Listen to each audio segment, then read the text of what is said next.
হলো নিখিল শাস্ত্রের সার।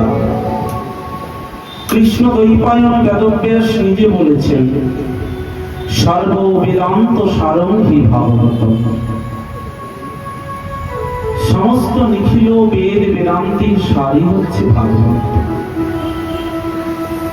আমরা এই যে ভাগবত, অনেকগুলো ভাগবত আছে। যেমন গীতা, কতগুলো গীতা আছে? গুরু গীতা, শ্রীমদ্ ভগবত গীতা, অর্জুন গীতা, ললনা গীতা, পাণ্ডব গীতা, অষ্টবক্র গীতা। গীতা শব্দের অর্থ হলো যে গ্রন্থে প্রশ্ন এবং উত্তর আছে, যে গ্রন্থে বক্তাকে প্রশ্ন করা হবে এবং বক্তা সেই প্রশ্নের উত্তর প্রদান করবেন।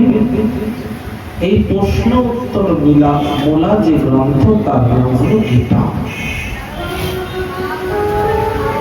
বিশেষ করে আমাদের শ্রীমদ্ ভগবত গীতায় বেশি প্রাধান্য পেয়েছে, এটাই হলো মূল গীতা। তেমন ভাগবত, আমরা এখানে যে ভাগবত পাঠ করছি এই ভাগবতের নাম হলো শ্রীমদ্ ভাগবত। আর কি আছে? দেবী ভাগবত বলেও একখানা ভাগবত আছে, তার নাম হলো দেবী ভাগবত। তাহলে শ্রীমদ্ ভাগবত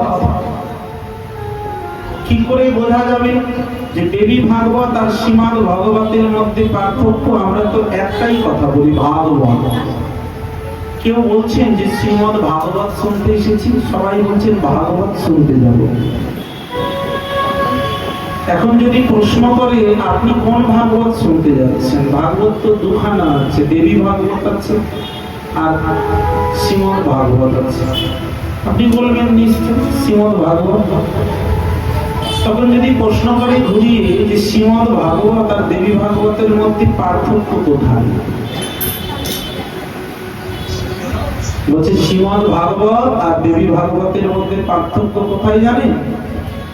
বলে শ্রীমদ্ ভাগবত আর দেবী ভাগবতের মধ্যে পার্থক্য হচ্ছে যে ভাগবতে